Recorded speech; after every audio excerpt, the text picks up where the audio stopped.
Welcome in, everybody, to episode 33 of Beer versus Ivy. And you're like, Jackson, why are you doing the intro? Where's Cy? Well, fret not. Our guy Cy, he's feeling a little bit under the weather. And I quote, he says felt like he got hit by a train. He's fine, just like I said, a little bit sick, so he's going to be sitting this one out. But I have a fantastic bullpen co-host here with me today, Mr. Brayden Conrad, our Cubs TDT media beat writer. I totally said that words in the correct order. Brayden, how are you doing? And welcome back to Beer versus Ivy. Good. Thanks for calling me in. Don't worry, I won't blow this, like the Cubs bullpen. But hey, we could have just said Cy just turned into a Cubs fan. I think that would have worked 10 times better. Cy, I'm sure you're going to hear this. So just, hey, you look good in blue, Cy. But anyway, doing really good. Glad to be on here. Working hard, working too hard. But anyway, happy to be here. Glad to talk about baseball. How are you doing, Jackson? I'm doing pretty good, and yeah, you've been working really hard. You have another Cubs weekly recap that'll be coming out, I believe, around 3:00 today. I think that's what our head honcho Jack said. So be on the lookout for that. I'm doing pretty well. Just kind of grinding away. Been doing some stuff for my Bucks sports writing job. Wrote a couple of draft profile was on a podcast yesterday that came out today, so there's that. Not necessarily gonna plug it, but if you look at my bio, you know where else I work. So but yeah, lots of other stuff going on. Work at Walgreens has been nuts as always. We're just gonna leave it at that. Hey, I feel that retail fast food industry. I'm right there with you. I can't anymore. Too many hours and not enough people.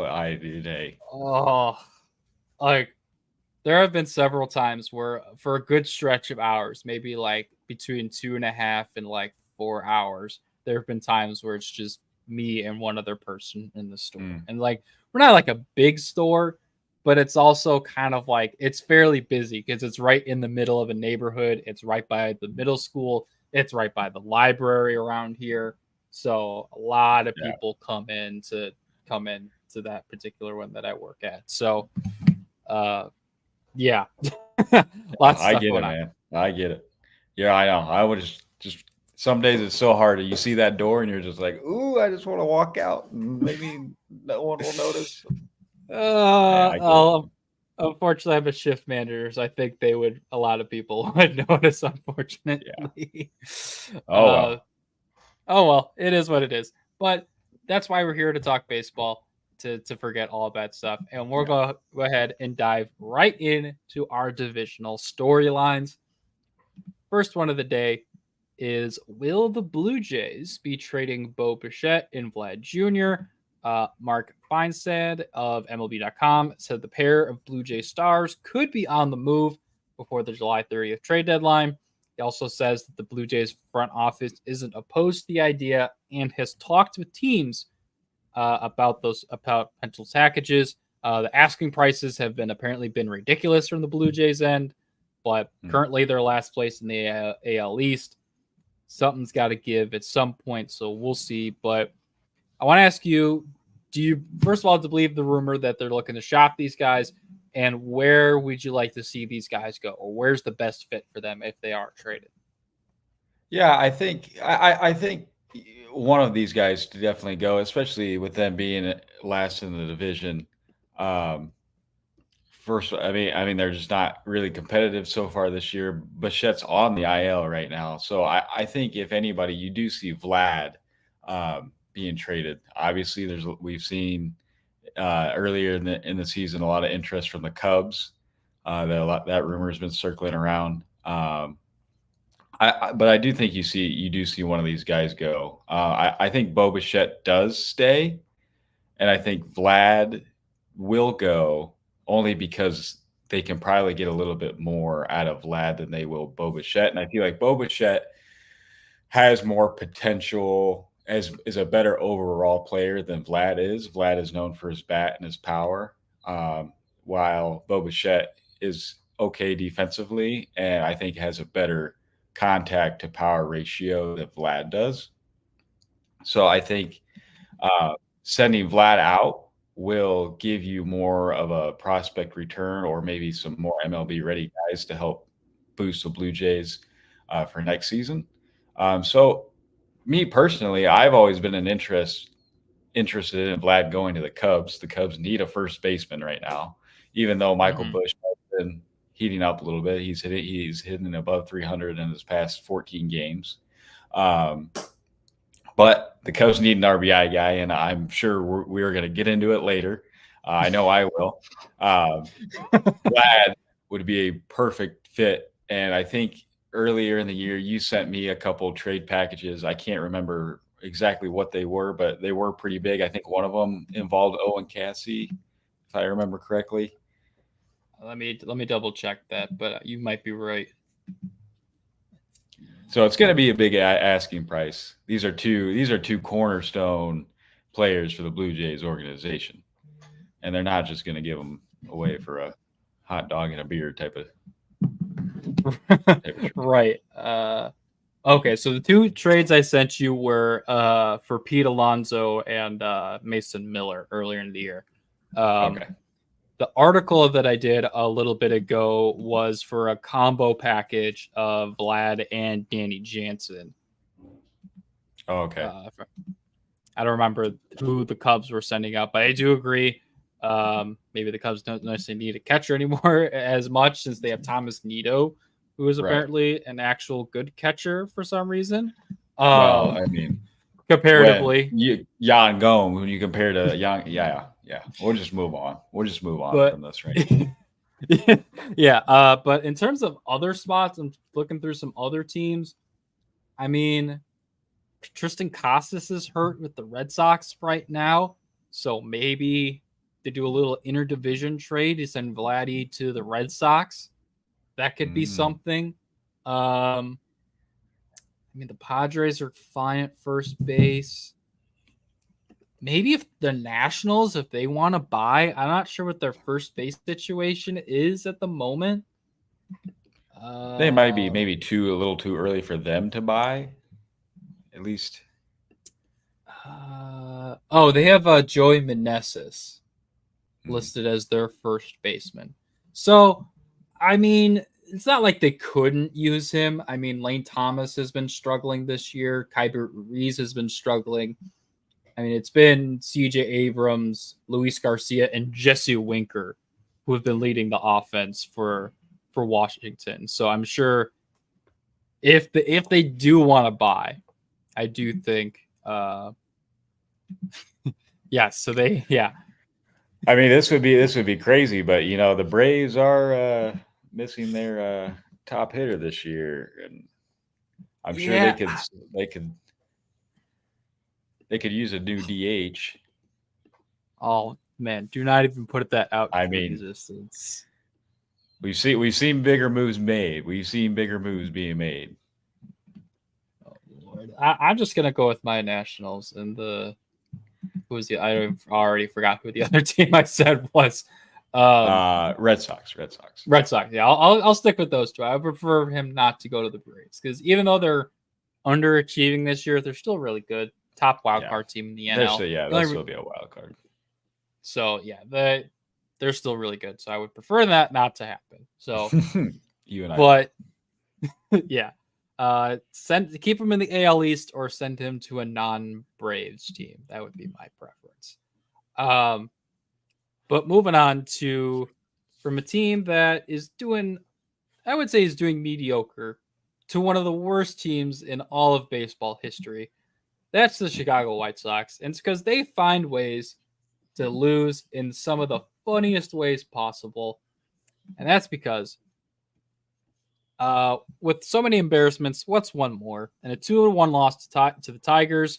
Paul DeJong gets doubled off on a routine fly ball to center field from Andrew Benintendi. In the top of the ninth, because he thought there were 2 outs in the inning already. And the White Sox lose 2-1.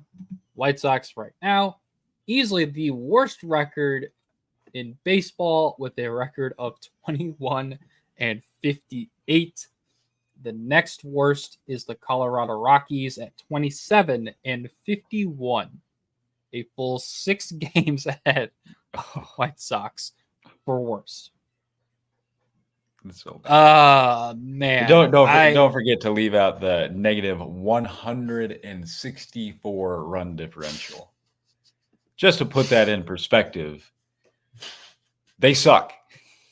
Yeah. And they suck by the Rockies have the second worst run differential by 40 runs. Yeah, Jack, don't remind me, you. Yeah. I don't need a reminder of that. Shut up. I'm not even a basketball guy, but just the lore that has came out of that. Oh my gosh, I don't even want to get into that. I don't want to get into that at all. But yeah, minus 164 run differential, 13-25 at home, 8-33 on the road. Let's just take a look. Who do you think is their batting and pitching leader? Who has the best batting average and who has their best ERA? I was just about to cheat. No cheating. I mean, it's got to be Luis Robert, right? Or Robert. He's he was hitting the ball when he came back. It is not Luis Robert. He's currently hitting 191. Oh yeah. So no, it's not Luis Robert. I don't know. Andrew Benintendi? No, he's like the worst hitter right now. Yeah, Benintendi is hitting 201. Okay, I give up. So there are a few bench guys who are hitting pretty well. Tommy Pham's hitting 268. But in terms of starters, and this is via ESPN, Andrew Vaughn is their batting average leader at 239. Ooh. And I'm over here complaining about the Cubs not being able to hit the ball. Yeah, and their home run leader is Paul DeYoung at 14. Vaughn's leading an RBI. Gavin Sheets is leading an on-base percentage at 336. And Andrew Vaughn has the most hits at 67. Eric Fetty is their top player in WAR. He's got a 3.2 WAR. Same guy, mind you, though, that went 5 innings and only gave up 3 runs against the Cubs, struck out 7 of them. Mind you. Don't forget that name. And he does have the White Sox best ERA at 3.05. Garrett Crochet is second at 3.25. Those are the only pitchers on the White Sox staff who have an ERA under 3.5. Oh, man. Actually, unless you throw in Jared Schuster, who has a 3.48 as a reliever. This is like the team that that when you got like a weekend off on MLB The Show, and so you trade all the big guys, you got all these scrubs, and then you're starting over, really rebuilding. This is what it feels like. This is. But the financial budget has to be turned off because even in real life, you can't. There's no financial budget for this. Well, no, you have to turn on the financial budget and make it as low as possible because you have to be as realistic as possible because this is a Jerry Reinsdorf team. I don't know if there is more coming back from this. They're just going to be in hell for the next 20 years. Yeah, and just a couple more stats. Michael Kopech leads the staff in saves with 5. John Brevia leads in holds with 8. So I guess not good. No, it is not good. My question for you though is I don't know if you've answered this before, but does Luis Robert does he get moved, do you think? I don't know. There's part of me that thinks like the White Sox would be dumb enough to actually get rid of him because we can get prospects who can turn into Luis Robert. So that's part of my thinking. But I also think they the two guys you absolutely hold on to for this team are Luis Robert and Garrett Crochet. I think maybe Eric Vladdy, but I think you could get a decent haul for him. But everyone else is expendable. Like, you try and trade Eloy Jimenez, you try and trade Yohan Moncada, you try and trade Michael Kopech, John Barrebia. Basically, anybody who's slightly good with a pulse, you trade that is not named Garrett Crochet and Luis Robert. And there aren't many, but there are a few. Tommy Pham, you could probably get at least a couple of decent prospects for Tommy Pham for a contender that looking for some hitting. So yeah, I have seen the Pirates floated as a possibility to trade for Luis Robert. Personally, I would hate that with every fiber of my being. But it does make sense for the Pirates. They have like one of the worst like offensive productions from their center fielders this year. They got a ton of prospects that they could ship out the White Sox way. I don't think they trade O'Neal Cruz. I think they're probably going to hold on to him, but they got so many other guys. They have 3 fantastic starting pitchers. They're well in the thick of it of the wild card race. So I definitely think it's a possibility. If there was going to be a team, I think it would be the Pirates to try and get Luis Robert because he is under team control. I think until it's 2026 or 2027, I believe. So they would have a few years with him. Yeah, I was just looking at what their farm system is, and they looks like they have the 3rd best ranked farm system behind the Orioles and the Cubs. So I'm trying to think who are their top prospects right now. And let's see, MLB Pipeline. Yeah, there you go. Pirates. They probably still have Paul Skeens listed as a prospect at this point. Yeah, so they got Paul Skeens, Tamar Johnson, Bubba Chandler, Anthony Solamento, Thomas Harrington, Braxton Ashcraft, Mitch Jebb, Sung Che Chang. I apologize if I butchered that. Jack Brannington and Mike Burrows is their top 10. What about, can you look up the White Sox? I'm curious about that. Yes, I can. Let's see. Chicago White Sox.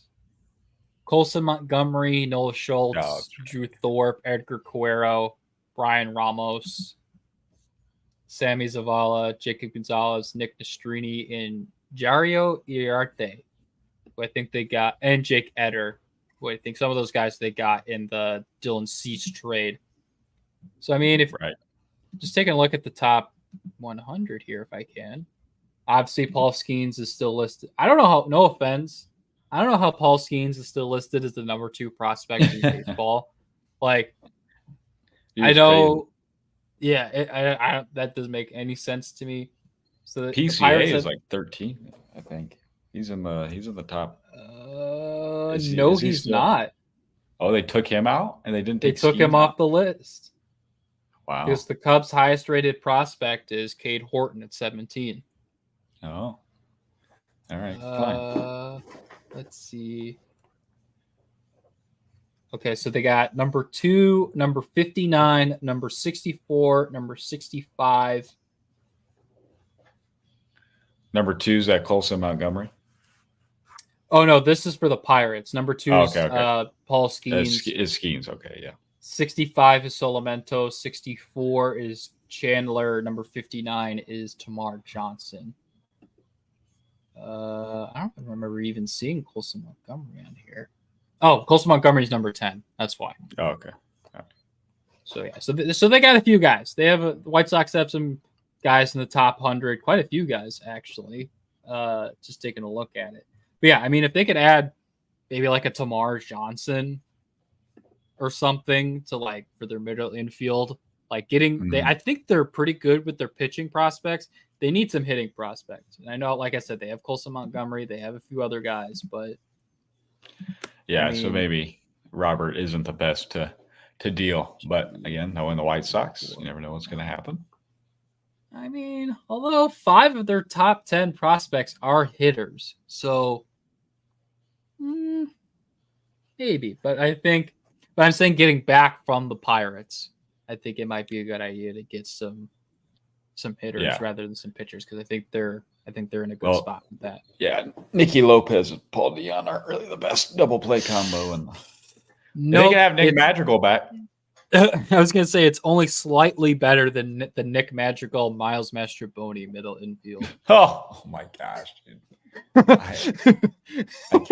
I can't anymore with that.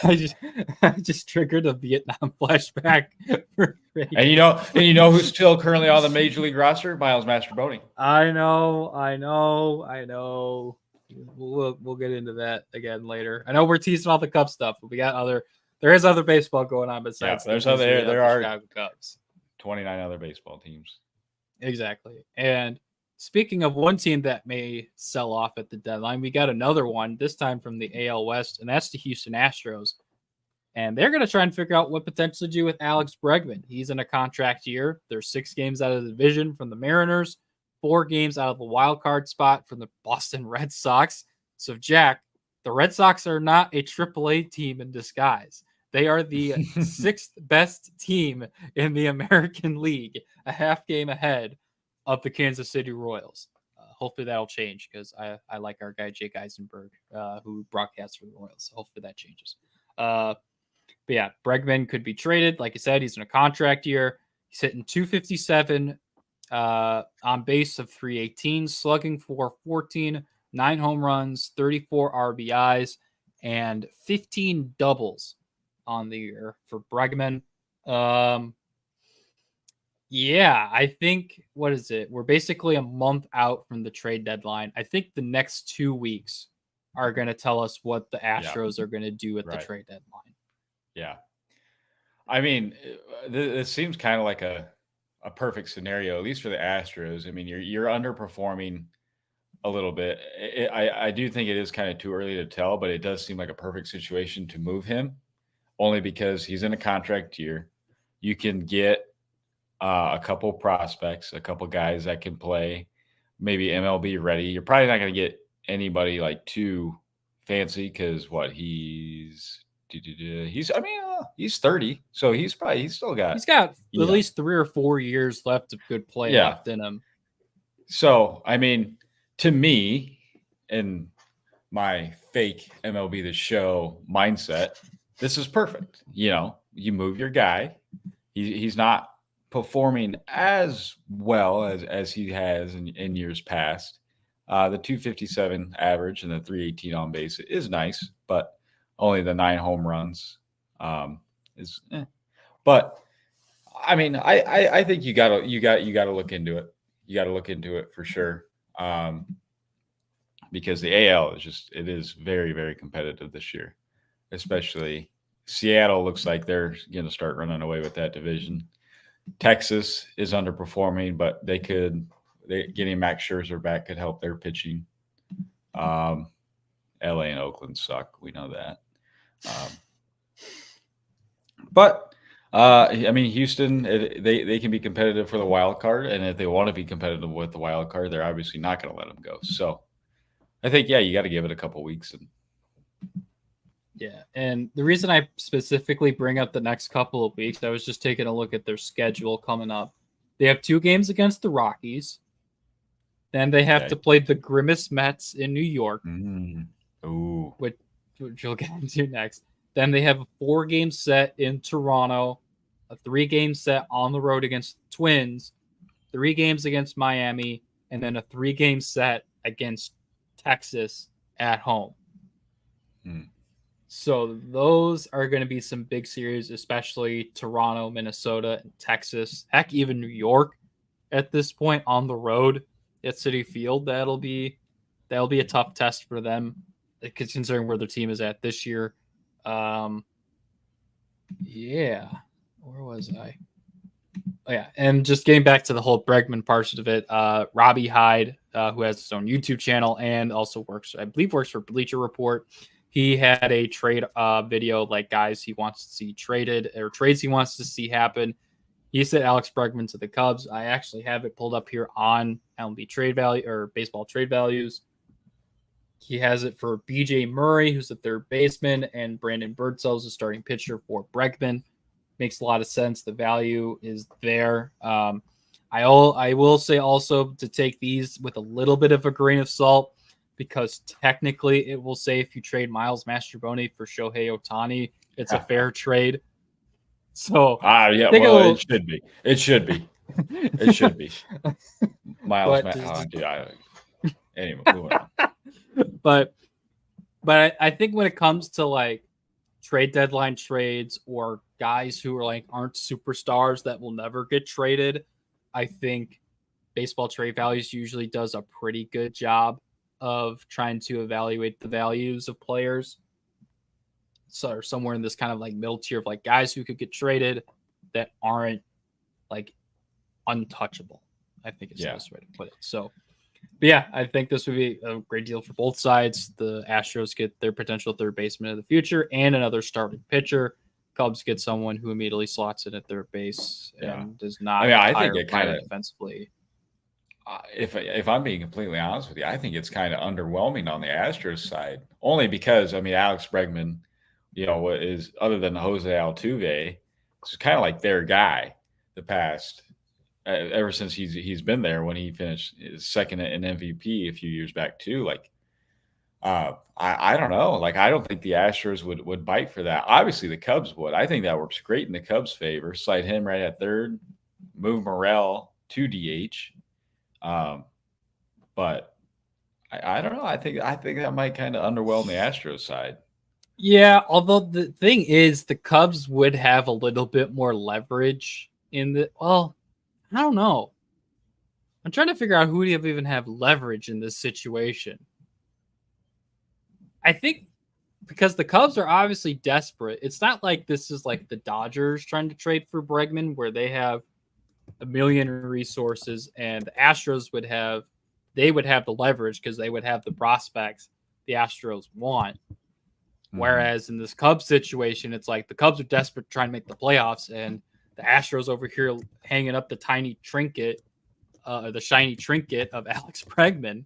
So right. Well, and that's why I guess I kind of think that usually, like in that scenarios, it feels like the team that is trading the star is going to, hey, like we got this guy, but you really got to get me this. And the Cubs are in a very desperate situation where they have to make the playoffs this year. So I'm looking up BJ Murray right now. 191 average, 7 home runs, 25 RBIs, 313 OBP though. He's been up and down. I will say that. His average is really low, but his OBP is what? Maybe the Cubs send the Astros like a relief pitcher on top of it, like maybe like a Daniel Palencia. Throw in on top, who's a little bit of a more MLB ready. I think that would probably get it done, just because the Astros, like outside of Brian Abreu, are very thin at reliever right now, both in the majors and the minors. I mean, they do have Josh Hader, but he's been bad. Yeah. So they could use a little bit of infusion of talent in that bullpen for sure. Yeah. Whether Valencia is that or not, but who knows? Yeah. I just don't. I don't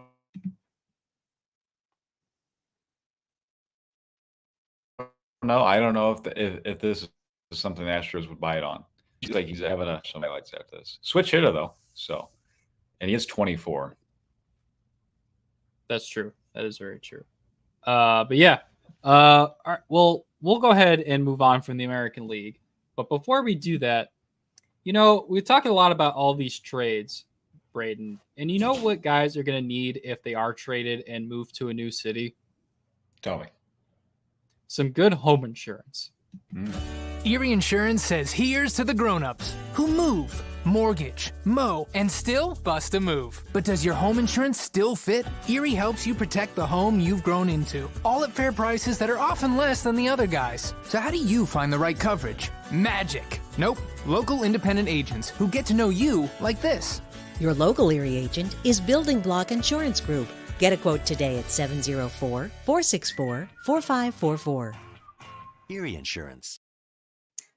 And when you contact our guy, Jeff Wartepney, at 704-464-4544 or at jeff@mybebig.com, let him know that Beer vs. Ivy and Third Down Thursday sent you and that Brayden is better at him at MLB The Show. Not bad. I'm definitely not good. Last year was my MLB The Show year. This year I haven't been able to play that much, but I've just been road to the show this year. It's been my thing. Okay. I'm single-handedly rebuilding the Rockies organization, being the starting pitcher. I was gonna ask what position are your starting pitcher? Yep. And the damn pitch clock gets me every time. They have the pitch clock in the game this year, and I get distracted easily, so I'm already starting every count 1-0. No, that's funny. Oh man, I still have MLB The Show 23, so I don't have to worry about a pitch clock. Yeah, well, stay with that one. Oh my gosh. Oh, briefly, since we're talking about it, I've been doing in the second year of a Cubs rebuild I've been doing. You just want to briefly hear like the lineup, at least the starting rotation I have. Of course. So I still have Miguel Amaya, catcher. Okay. I now have Tristan Casas at first base. Oh.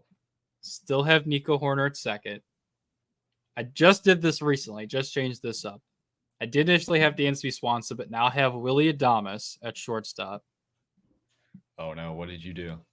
I traded Dansby Swanson to the Royals because they had Jordan Westberg, who's now playing third base. Oh. And yeah. The outfield is untouched. I still have Happ, Bellinger, and Suzuki in the outfield with Morel DHing. And the rotation is Steele, Brandon Pfaadt, Jose Barrios, Shota Imanaga. Oh, who's the fifth one I'm missing? Did you have to automatically add Shota in your thing? No, I found a roster that found him. But since technically he wasn't in the game yet, it doesn't let you put his full name of Shota because otherwise the game thinks it's a swear. It's a bad word. Really? That's crazy. If you switch one letter in between H and T. Yeah, okay. So he's just Sho Imanaga. And then Brian Bayo. Not bad. That's not a bad rotation. And then I have Wicks, Assad, and Wesneski in the bullpen with a few other guys. Oh wow! Okay. I signed Ryan Helsley. I have Yennier Cano. Alzlay's like a setup guy. I have like Penn Murphy, just randomly. When you play, do you like play your games or do you just sim them and let the computer do its thing? Typically, at some point, I just get bored. Like I'll play quite a few games, and then like once I hit like maybe June or July, I just kind of sim the rest of it because like I'm not playing 162 games of this. Right. But this year I've been playing quite a few more of them. I'll sim like in between, like if I want to use a different starting pitcher, like if I use like Jose Barrios 2 times in a row, I'll sim one of his starts and then like use somebody else. Yeah. I used to do like I would like sim like different parts and then see how players were doing, and I'm like, oh, you are doing bad. I am not trading you. And so I do the same thing. Or like if I see like a pitcher has a high ERA, like a starting pitcher, I'll specifically use them to like get their ERA lower. Oh, okay, I see. Yeah, the players that you want to keep, you use them, and then I do the same thing out of the bullpen because I've been struggling with Javier Sai because he's only like a 76. Yeah, and he has like a ERA over 5 out of the bullpen. So I specifically try and use him to get his ERA at least below 5. Yeah, it's kind of like in real life how Jed Hoyer keeps calling up Miles Mastroboni to try to get his big league stats. What big league stats? Exactly. But they're trying to. They're trying. Well, that's enough about our MLB The Show stuff. Let's get back in. Let's get back into some real baseball. Although this next story, I still can't believe is real at this point, and it's because a McDonald's icon has saved the New York Mets season at this point. Prior to June 14th, when Grimace threw out the first pitch for the New York Mets at Citi Field against the Padres, the Mets were 30-37. They just come off a series win over the Marlins. They're a few back in the wild card. They're kind of cooked. Looking to trade Pete Alonso, looking to trade Jose Quintana, yada, yada, yada. What? What is that? I don't know. Grimachi? What? I'm just going to ignore that. Anyway. But since then, they have a record of 7-2, including a sweep of the San Diego Padres, 2 of 3 against the Texas Rangers, and obviously recently 2 of 3 from the Chicago Cubs. They won 11-1 on Friday, won 5-2 last night because Javier Assad is cooked in real life. It is in my MLB The Show.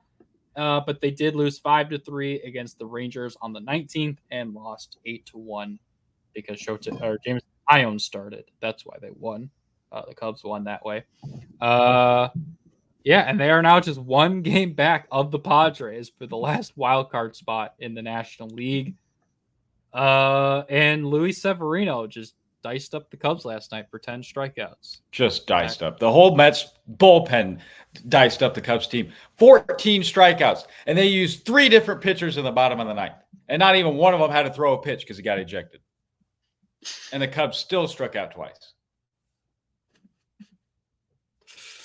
But yeah, I mean, and they struck out 13 times on Friday. Yeah, one of which cheated. Yep. And it was clear as day. Diaz had some sticky stuff on him. But yeah, like I said, one game out of the wild card spot. I'm sorry. Half game back of the Nationals, full game back of the Padres. The memes out of this have been hilarious, also including since it's Pride Month, the gay Mets or whatever is part of this as well, since they switched their profile picture on Twitter or X or whatever you call it. Quick sidebar, I've said this before in the show. If you unironically call Twitter X, I'm blocking you and I'm never talking to you again. People just are crazy.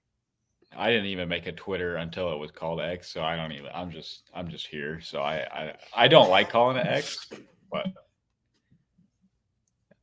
I'm just here. Anyway. The Mets. I actually got to go back to the Edwin Diaz thing. I did see something on Twitter that was why was Edwin Diaz in the right mind thinking that he had to use sticky stuff against this Cubs lineup? Are you kidding me? Come on. Your hand could have been as wet as water, and you still could have struck out the side. Anyway, moving on. The Mets. The Mets have looked really, really good. Their offense has looked really good. JD Martinez is looking like Boston Red Sox JD Martinez. Francisco Lindor is doing his thing. And then their starting staff, again, they struck out 14 Cubs yesterday, and they struck out 13 Cubs on Friday. The only guy that kind of looked dog water for them was Trevor McGill on Saturday, where the Cubs actually scored some runs. But, yeah, the Mets, I don't know where this Mets team's come from. They were not supposed to be a favorite this year, at least according to Frank the Tank. Yeah, I mean, honestly, it feels like if anything, it's been their hitting this year. I'm gonna try and take a look at the team stats here really quickly to see kind of what's been working for them. I mean, in terms of hitting, where are they? Am I blind? I might be blind. Where are the Mets? Hold on. Oh, okay. I am blind. Okay. So they're 11th in the league in batting average. That's not bad. It's better They than the Cubs. are 10th in on-base percentage. They are 10th in slugging percentage. So they are producing like a top 10 offense this year. And then if you take a look at pitching, I mean, they're bottom half in the league in ERA. But Yeah, their pitching is really. Let's see. But they don't give up home runs. They're tied for 5th least amount of home runs given. But they do walk a lot. They've walked 289 batters. Jeez. That's only better than the Angels and the White Sox. The White Sox have given up 300 free passes. But they are tied for 8th in strikeouts. So they don't give up home runs. They strike guys out. And I guess their defense might also be good as well. I mean, total on the year. Oh, actually, no, their defense is quite bad. They are tied for the 3rd most errors in baseball with 49, tied with the Tigers, Athletics, and Giants. Only ahead of the Marlins and the Red Sox, who have 57 errors. Oh. So, okay, this team makes no sense. They're basically just a hitting team. That's all I'm. They're just a hitting team. They hit, they don't give up home runs, and they strike guys out. That's all they do. And the sad thing is knowing that they're hitting is that they're not going to give up Pete Alonso, and it would be that's the exact piece the Cubs need right now. But they are in the market for a starting pitcher for sure. I don't even know who they would go out and get, or who's really kind of on the market. Yeah, I mean, I know we saw that one report that said the Cubs were like in on Jack Flaherty, so maybe Jack Flaherty's an option for the Mets if they're going forward with that. Not a ton else in terms of guys. This is really going to be a seller's market this year. Maybe they go out and get Eric Fetty from the White Sox. Yeah, there you go. I mean, they'd give him up. That'd be a real nice fit for the Mets to get another starting pitcher. Because I believe is Senga out for the year? I can't remember. He is out for a while. I don't think he's out for the year, but I think July, the All-Star break, was his timetable to return. I'm not gonna lie to you, I totally forgot about Senga. Let's see. This is from yesterday. He did throw a bullpen session.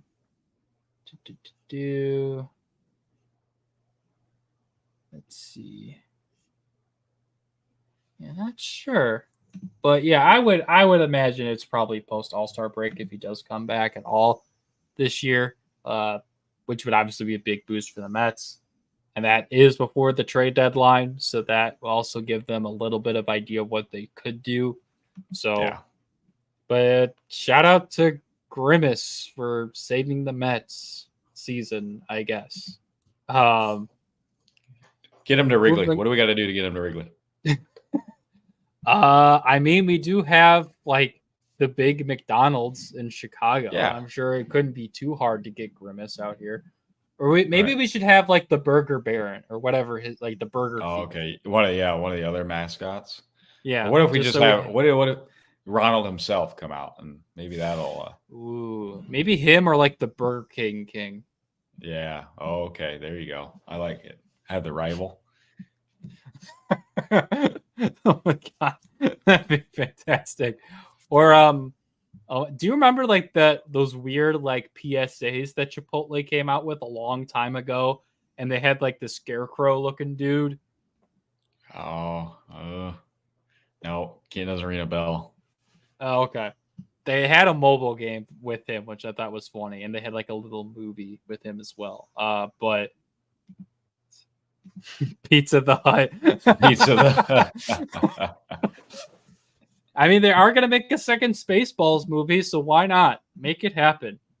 Can't out Pizza the Hut. Exactly. But speaking of a team, we're going from a team that is trying to make the wild card spot because there's no chance they're catching the Phillies We're going to a team that is already in the wild card. And since Sai's in here, we will talk about the St. Louis Cardinals for him. That's just the kind of people we are. We pick up our homies like that. This is the quickest segment in all of sports history segments. Just two Cubs fans talking about the Cardinals. Yep. St. Louis is 8-3 in their last 11, 7-3 in their last 10. They have a 1-game lead over the Padres for the second wild card spot. Based off their last 10, they are playing like the best team in the Central Division. Everyone else is like 5-5 or worse.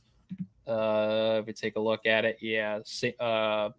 Milwaukee 5-5, Pittsburgh 5-5, Cubs and Reds 4-6 over their last 10.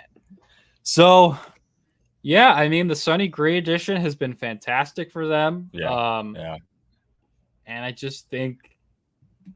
think some of the guys we were kind of clowning on, like Kyle Gibson, have turned out a lot better than we thought they would. Nolan Gorman has broken out this year. He's leading the team in home runs with 16. Alec Burleson has 12. And Lars Nootbaar still working his way back. And it's still even don't like have Wilson Contreras. So and Nolan Arenado and both Paul Goldschmidt aren't really doing their thing. And early in the year, they were really struggling. And they've started up and coming. But man, if either one of them start going off, I hate to say it, but Cardinals could start making some noise, or making louder noise rather. Mason Wynn's been really good for them. Yeah, and I mean, just taking a look at their main guys in terms of the starting rotation. I mean, Michaelis and Lance Lynn don't have the best ERAs, but at least they've eaten up innings. Michaelis has 90 innings at this point. Lance Lynn's got 75. Then Kyle Gibson's 5-2 with a 344, and Sonny Gray's 9-4 with a 281. And he's got 103 strikeouts. Brian Helsley has 26 saves with the Cardinals. Yeah, Helsley's rarely good. 39 wins. So he's been lights out. The Cardinals bullpen has been awesome. Sai continually talks about how good the bullpen is, and it makes me mad because he's right. I mean, we don't know what a good bullpen is. We just don't. We kind of knew what a good bullpen was last year, but not this year. Not anymore. Not anymore. No, and it feels like, too, speaking with like Ryan Helsley, like I think when I came on at the beginning of the year, we were talking about that he could even be maybe a potential trade piece. But now Cardinals kind of seem that may not happen. But. Yeah, they may look to buy, like, get another bat in that lineup, or maybe get another starter. Still waiting for Steven Matz to come back at this point. Yeah. So they could definitely make a trade for another starter. Not to anybody crazy, but maybe if the Mets fall off again, Jose Quintana becomes available. So yeah, there are some guys. There's some guys for the Cardinals to get better, and I absolutely hate it. I hate it too. I hate talking about them. So we're gonna stop talking about them because that's good. It was a somber day the last couple of days for Major League Baseball because we lost an icon. Over the weekend, Giants legend Willie Mays passed away at the age of 93. Mays had a historic career, finishing with 3,293 hits, 660 home runs, and 1,909 RBIs. And I saw this thing, and my brother even told me it too. If you split up Willie Mays' career from before he served in the military fighting, I believe it was in the Korean War, and after his military service was over, those are both two Hall of Fame resumes. It's like utterly ridiculous. Yeah, isn't that crazy? Yeah, 12 Gold Gloves, 2 MVPs. Just a small sample size of All-Stars, 24 of them, 24 All-Stars. The other interesting story is, so it was announced that he passed when the Giants were at Wrigley Field, and the Giants asked for a moment of silence, but all of Wrigley was just making noise. And they were viewing that as a sign of respect, though, because obviously Willie Mays was way before our time, but um, of how flashy and how happy of a player he was, that he would want to be remembered with a moment of silence. He would want to, everybody was cheering for him. So I think that that's cool. And I mean, Willie Mays is arguably one of the best players of all time. I mean, again, way before you and I's time, but just imagine a guy. You don't see a guy playing 23 years with 24 All-Stars and a 301 career batting average. Yeah, you're just, I mean, maybe you see that with, I don't even know who you could see that today with. I legitimately feel like no one comes close. Yeah, and I just found out this stat. Willie Mays is the only player in MLB history to record a season with 20 or more doubles, 20 or more triples, 30 or more home runs, 30 or more stolen bases, while also batting over 300. He did it in 1957, batting 333, 26 doubles, 20 triples, 35 home runs, 38 stolen bases, and 97 RBIs. It's impressive. Just looking on his like baseball reference page, it's just bold everywhere. And when it's bold, it's like he led the league in that stat. Man, just imagine watching a player, this guy just hitting 300 after every year with over 25 bombs. Yeah. In how many consecutive seasons? Looks like 8, 9, 10.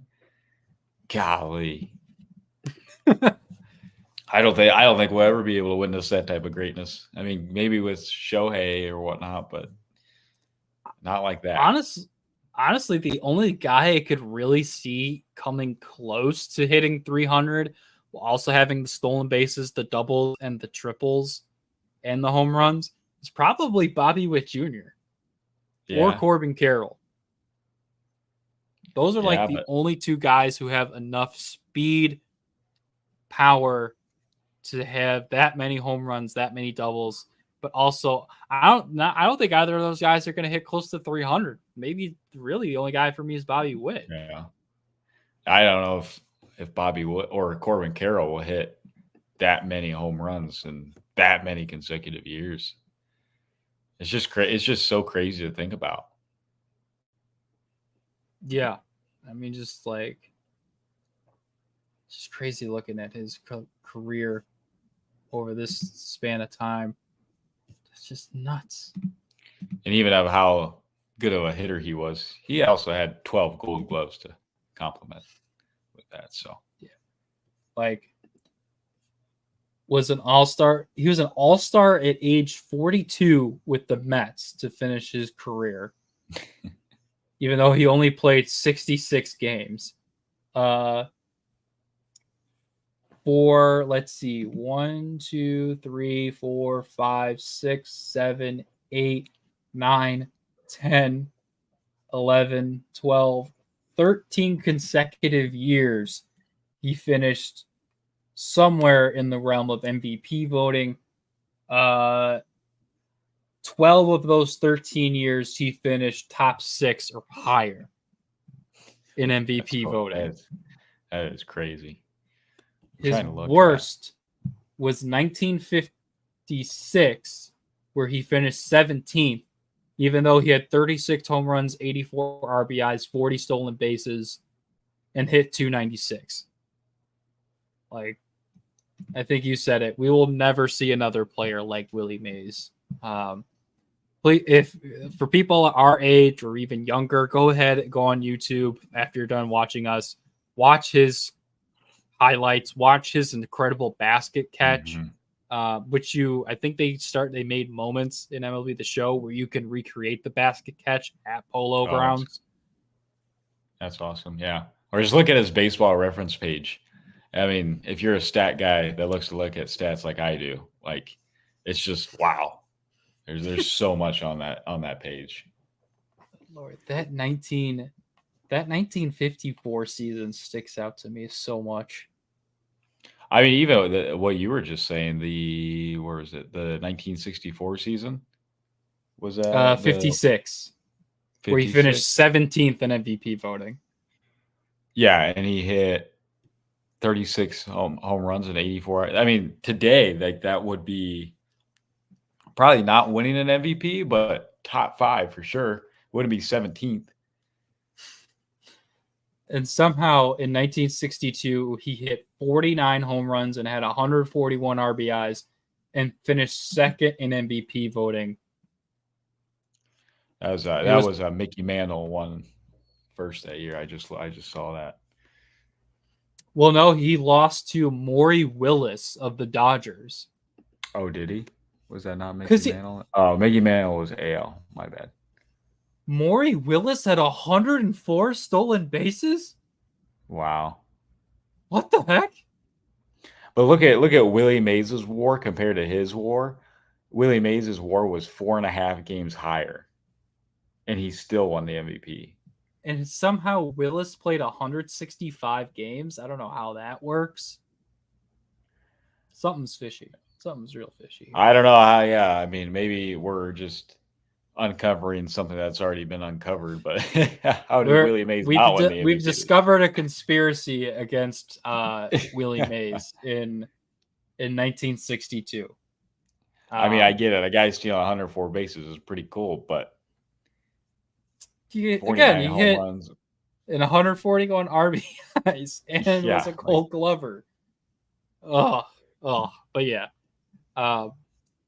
Thinking of Willie Mays' family at this point, hope they're dealing well with his passing, because both of you and I know it's difficult to deal with the loss of a loved one. So, yeah, and shout out to the trailblazing nature. I mean, we always talk about Jagger Robinson, and we should, but Willie Mays is that guy. He was another big trailblazer for Black players and future Latino players in Major League Baseball. He was a star through and through. Yeah, there'll never be, again, reiterating the fact of like there's not anyone that I can legitimately think of like today, other than maybe like Shohei. Trout had the potential, but with his injuries, it's just no one's going to do the things like that he's done. Totally agree. We'll go ahead and take our second commercial break, and then we'll be right back with our Cubs therapy session. Here's to the grown-ups. Your car is now your office, stage, nursery. Shh, sorry. Erie Insurance offers products that lots of other companies don't. That's a big deal, and it's a good deal, too. And with Erie, you get your own independent agent, not a giant corporate call center or some online robot. You meet with a real person, like this. Your local Erie agent is Building Block Insurance Group. Get a quote today at 704-464-4544. Erie Insurance. And once again, when you contact our guy, Jeff Mortepney, at 404-464-4544 or at jeff@mybbig.com. Let him know that Third Down Thursdays and Beer versus Ivy sent you, and that I'm better at Jeff at MLB The Show. I've said it before, but it only makes sense. All right. To the moment all the people who have been watching have been waiting for. It's time. It's the Cubs therapy session. Let's just give a quick overview of where the Cubs are at. They're 37-41. A half game ahead of the Cincinnati Reds for last place in the NL Central. They are half game back of the Pirates and 3 games back of the Cardinals, 8 games back of the Brewers after being tied for first place on May 5th. I will always bring that up. 1, because I was at that game where Javier Assad shoved against the Brewers. And 2, that's always the inflection point for me for the season. In terms of the wild card, like we said, it's been the mid-NL this year. They are only 2 games back of the Padres, a game back of the Mets and Diamondbacks, a game and a half back of the Nationals this year. You have been one of the most vocal guys, obviously, between your writing and Twitter and our group chat. Just let it all out. What's the feeling? What's the feeling right now? Well, first, I'll give a little bit of a spoiler to my article that's coming out in a few hours. The teams statistically is looking better. There's a lot of uptrend in batting averages. I believe Ian Happ, Michael Bush, Dansby was just missing, Morel, and I think Bellinger were all hitting over 300 last week, except for Dansby. Dansby was like 260, but he had 2 home runs, 6 RBIs. So there's an upward trend in batting averages, which is good. High batting average equals good.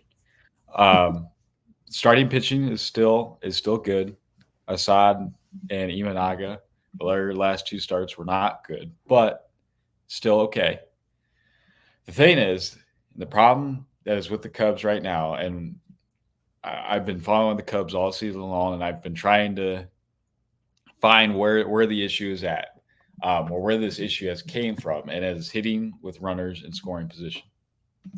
The Cubs are hitting like 230 with runners in scoring position. You are not going to win any games when you hit the ball 23% of the time with runners on second or third or second and third. You're not going to do it. And the problem right now is the Cubs do not have a guy in the cleanup position, or in any position rather, that can hit and bring people in.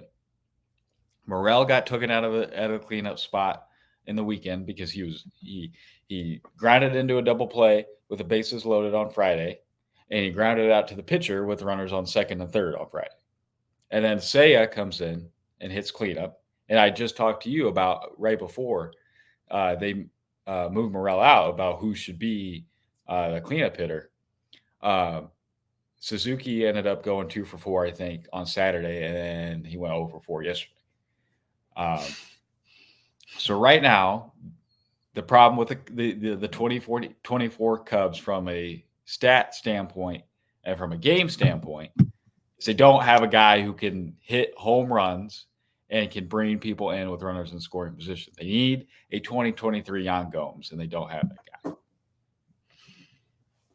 Yeah, I was just taking a look on Twitter because I know I saw a stat somewhere. So yesterday, this is in the, I'm not sure what inning this is, but they had a single and a hit by pitch. Then 2, 3, and 4 go strikeout, fly out to center. Entering Sunday, the Cubs were hitting 187 with runners in scoring position since April 27th. That's 30 points lower than the next closest team. That's the Oakland A's at 219. You're not going to win any games when you can't hit with runners in scoring position. If you can't even get a base hit with runners in scoring position, you're not going to win. And so now, where does this stem from? Like, how did this happen? I don't think I've seen the debate on Twitter all the time as well. Is this Craig Counsell's fault or is this Jed Hoyer's fault? This is 100% completely Jed Hoyer's fault. Completely. You bring in the same team last year, almost the exact same team, other than Shota Imanaga and Michael Bush. You bring in the exact same team, and then you go out and you go get the best manager in baseball, and this team is underperforming out of last year. This is completely your fault. The only upgrade on offense that you made was Michael Bush. With no offense, Michael Bush, he's probably going to turn into a really good, high-quality player. But you just bring in Michael Bush? Are you kidding me? And yeah, you re-sign Bellinger, but Bellinger has an opt-out after every year of his contract. And he's going to opt out at the end of this year. If he ends up hitting above 270 and has more than 20 home runs, he's going to go opt out. He's going to go to a team that has more money. And then you're stuck with PCA, which PCA is going to be the next superstar, but he's not hitting right now. Whoa. You made a conscious decision in 2021 to sell Anthony Rizzo, to sell Chris Bryant, to sell Javier Baez, and thinking that, hey, I can make a better team than this and I can get us back to the World Series. And now we have Dansby Swanson, who's getting paid for the next 6 years of however much money, $60 million, $75 million, I think. Nico Horner, who's underperforming right now. It was 7 years for 144, I believe was the 144. contract. Yeah, I was way off. So he's got Anyway. this is the second year, so he's got another 5 years on top of this. It seems like it's too much damn money anyway right now. Anyway, you have Ian Happ, who Ian Happ right now is doing a lot better, but the start of the season for him was rough. Like, come on. And then Seiya Suzuki, well, he was supposed to be the MVP this year. Was he not? Nope. I mean, you throw him a down and away slider. I mean, his bat's going to go all the way out to Sheffield. He's gonna whiff on it so much. It's just like you made a conscious decision in 2021, and this is the team that you have. You do not have a star on this team right now. You don't have Anthony Rizzo from 2015 to 2017. You don't have a 2016 Chris Bryant on this team. And if this team is going to win the NL Central, they need that guy. And the guy and all the guys that they have, the starting 9 guys that they have in their lineup right now is not one of them. Is not one of them. And they're going to have to find somebody. You don't even have a 2018 Javier Baez who finished second in MVP voting. Right. You don't. You have Christopher Morel, who does have 15 home runs, but he strikes out every other time. He swings for the fences every time he's up at the plate. I'm just calling it how I see it. Real Cubs talent need players. real talent players. Yeah. And I said this in my rant a couple of weeks ago. Make sure to go watch that if you have 13 minutes of your time. There were so many guys out there that you could have gone out and gotten. You could have gotten Matt Chapman, who maybe not the best offensively, 229 average, but he's got 8 home runs and 30 RBIs, and he plays Gold Glove caliber defense at third base. Could have had him. You could have stepped up to the plate and traded for Juan Soto. I understand you didn't want to give up Christopher Morel. I think that was still in the end game. I'd still think it's smart to not give up Morel for Soto in the long term, maybe. But you have, if everyone is saying we have at least a top 5 farm system, some saying top 3, some saying top 2, then use some of those guys to get MLB players to complement. And you would think that would be the right answer, but I mean, you have these guys, you have these prospects that you can go out and you can trade. And I get it. Like, man, I don't want to give away my prospects because who knows? And one, it's because I don't know this for sure, but whatever. The Ricketts family never wants to spend money. That's why as they got rid of Bryant and Rizzo and Baez in 2021 because they were in a contract year and they didn't want to spend money. And they non-tendered Schwarber. Yeah. Ha! You talk about a bonehead move. Was getting rid of re-signing Kyle Schwarber. A guy who could hit anywhere from 30 to 40 home runs a year. Oh, the Cubs could use a bat right now like that in their lineup.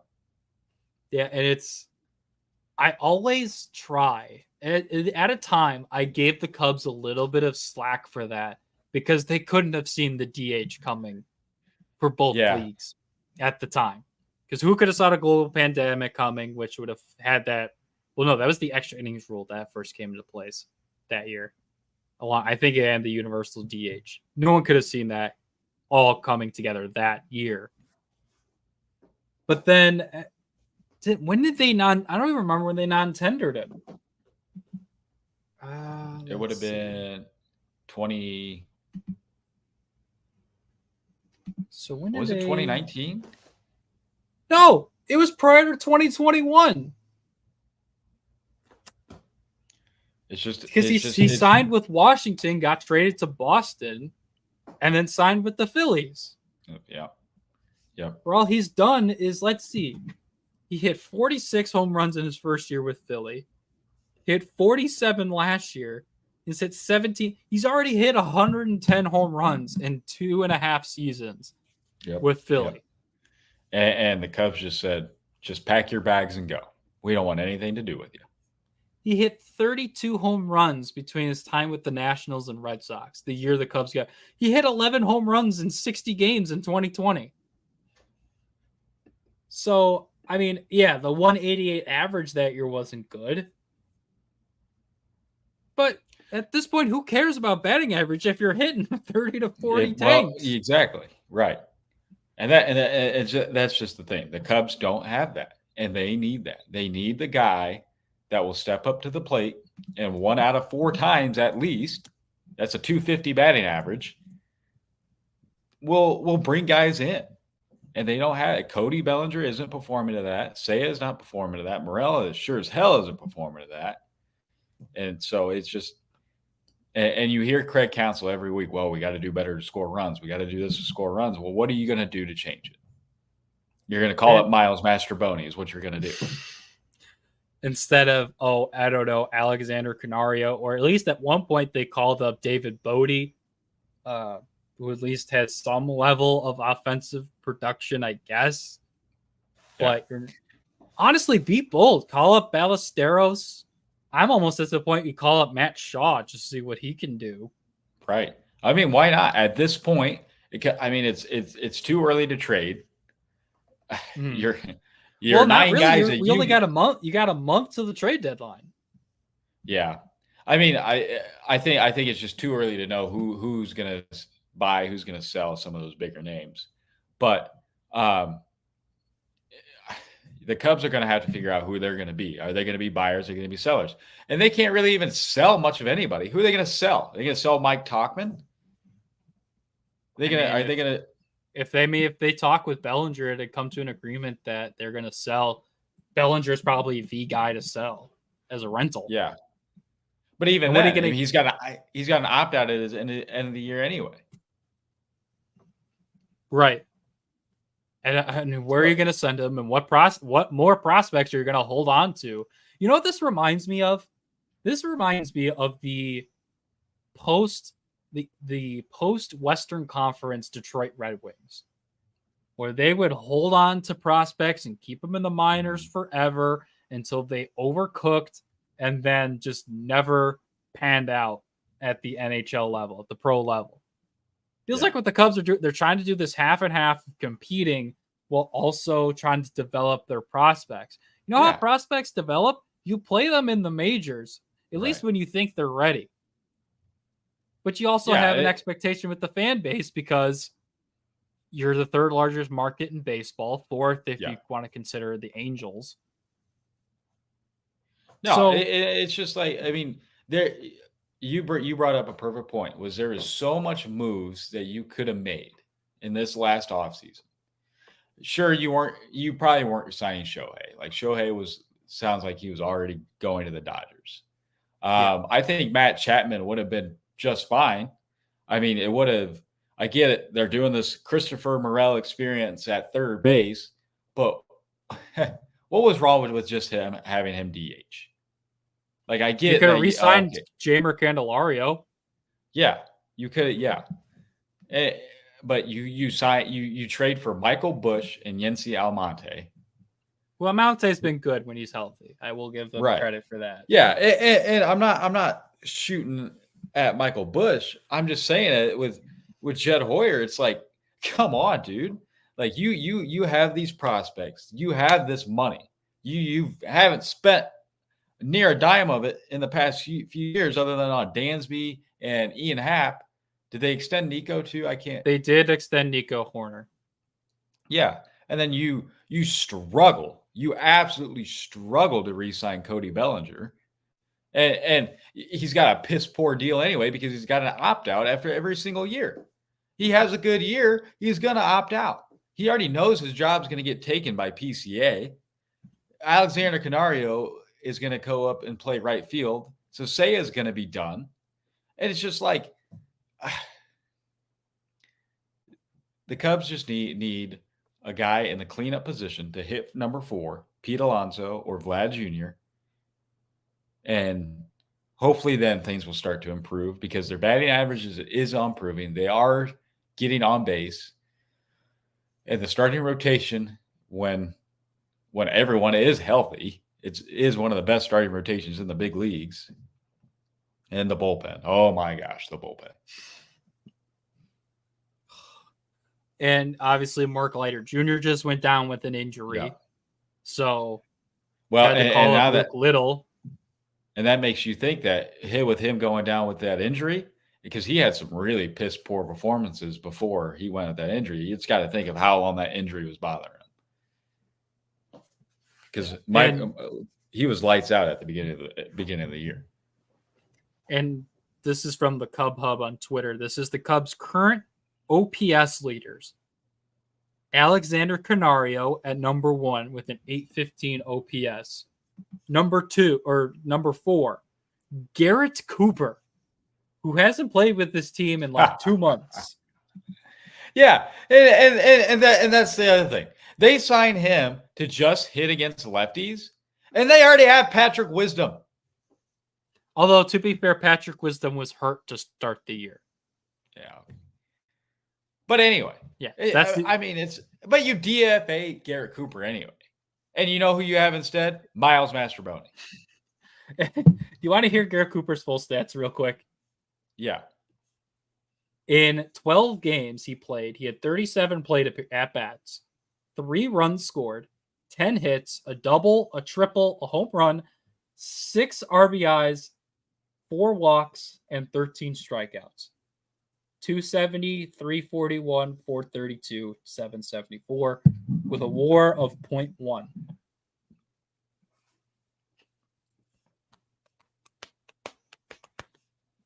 They let him walk. So they cut him loose. I think he's with the Red Sox now. Yeah. So it's rough because I think when this team is fully healthy, when you don't have the entire bullpen obliterated by injuries and underperformance, I think it's a solid enough bullpen. But we talk about like giving Jed credit for trading for Almonte and Bush, for Jackson Ferris and Zaire Hope. On the other end of the spectrum, you traded DJ Hers for Jeimer Candelario, who you didn't re-sign, and DJ Hers just had a start where he struck out 13 guys. Mm-hmm. Yep. And Jeimer Candelario this year's hitting 254, 14 home runs, and 38 RBIs. You have your second highest OPS on the team this year with how he's doing with the Reds.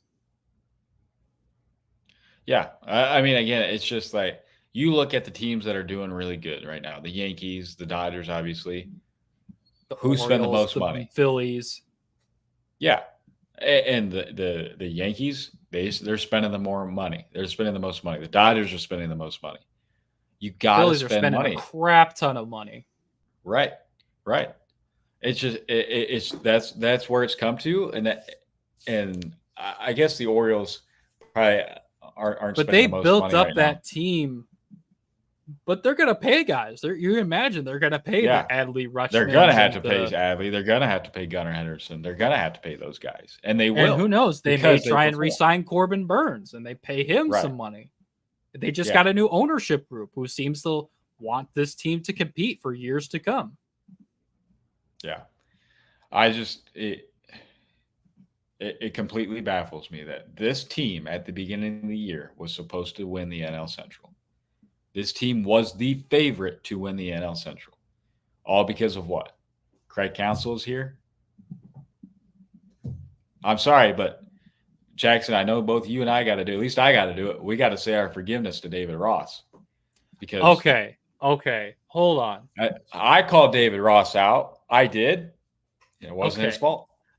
I am not willing to go that far. I think a lot of guys last year overperformed.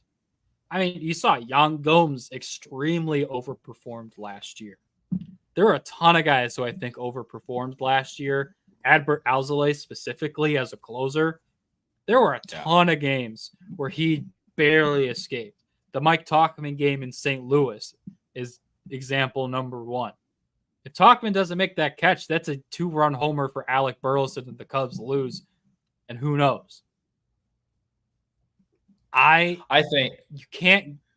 I like David Ross. I thought he was a fine manager, but I don't think you can place all the blame at Craig Counsell's feet. And you just said this was all Jed Hoyer's fault for not constructing this team. I will say I am impressed that David Ross seemingly got a lot out of these guys, more than potentially. I don't know if David Ross sticks around this year and Yan Gomes is still hitting the same way. I doubt it. But yeah, I mean, you had a that's just glaring need at what's raised catcher. my. You had a glaring need for some pop in your lineup, and you didn't address it. You All you no. did was add a reliever and another sneaky signing at starting pitcher. Yeah, who ended up being really good, but who has been bad since. Right. And no, I mean, all fingers point to Jet in the front office. I mean, because again, you have the same, pretty much the same team as you did last year.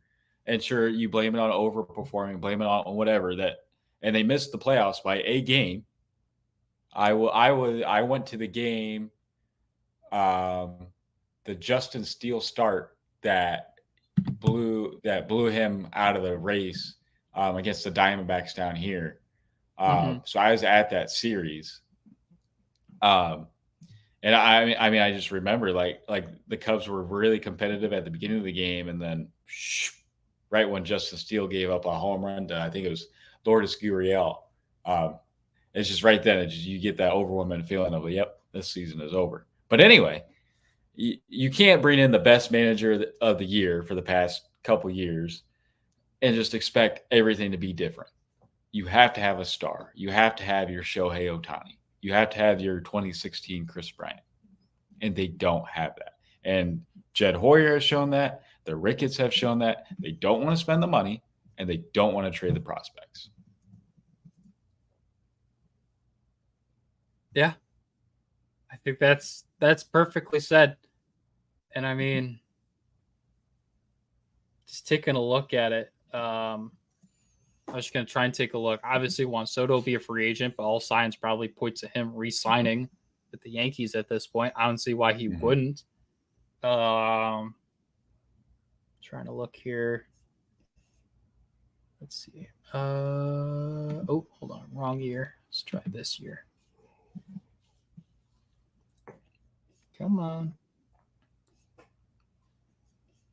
And it's not responding. All right. Well, yeah, I mean, who do you got? You have Paul Goldschmidt, Pete Alonso, Bregman. Yeah.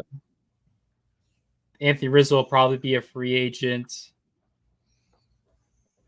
You could have Matt Chapman again. You could have Rhys Hoskins again. Marcelo Zuna, but he has a club option. I'm assuming the Braves are going to pick that up. Corbin Burns and Max Fried. I mean, Gleyber Torres. There are some guys. There are a few guys who have some inch, but I would say overall, this next free agency class probably isn't as good as this was this past year. Mm-hmm. Yeah. Yeah. And I know, I mean, the Cubs, they're in a position too where they just don't have anything they can really sell either at the trade deadline. Like maybe Mike Tauchman, because I think Mike Tauchman's in a contract year. Obviously you're not going to trade Ian Happ. You're not going to trade Nico. You're not going to trade Seiya, because Seiya's got 2 years left. He's got one more year. He signed a 3-year deal. So next year is his last year. Yeah. So you're more than likely not going to move on from him yet. And again, they shouldn't be moving really on from anybody. They just need to add that 1, maybe 2 bats. They need a star bat and a star closer. That's it. Yeah. And games will start to be won. I truly believe with Craig Counsell. Craig Counsell at the head of this team will lead this team to at least a wild card this year, if that happens. But who knows? Who knows what the front office decides to do? So, good stuff. That's usually a little bit longer than we usually run the show recently, but I think with it was therapy. We had to it was therapy. About it, we needed the full time for a therapy session. We weren't going to call it just at the hour. So, yeah. So good stuff. We'll go ahead and roll our last ad and say hi to the guy who will hopefully fix the Cubs down the line, Craig Counsell.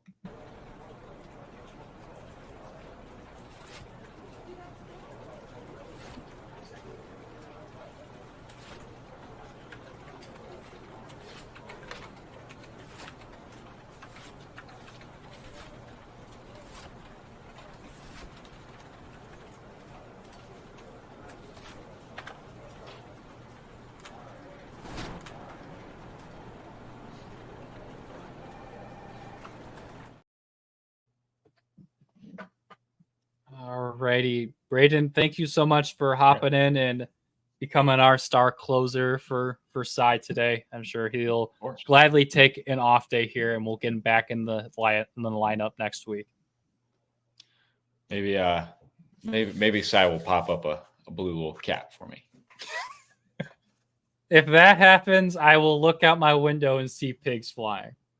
Yeah, one of these days, I'll get Cy. I will get him. I got to see him. I got to see old Cy in the blue feathers. Yeah, we'll see what we can do. Maybe we'll kidnap him or something. I'll drive down. I'll kidnap him. And kidding, FBI and police. That's a joke. Yeah, whoever's listening. Yeah, you're gonna start getting knocks on your door now. FBI, open up. Oh, all right. Anyway, again, Brayden, thank you for hopping on. Thank you to everyone who's watching. Yep.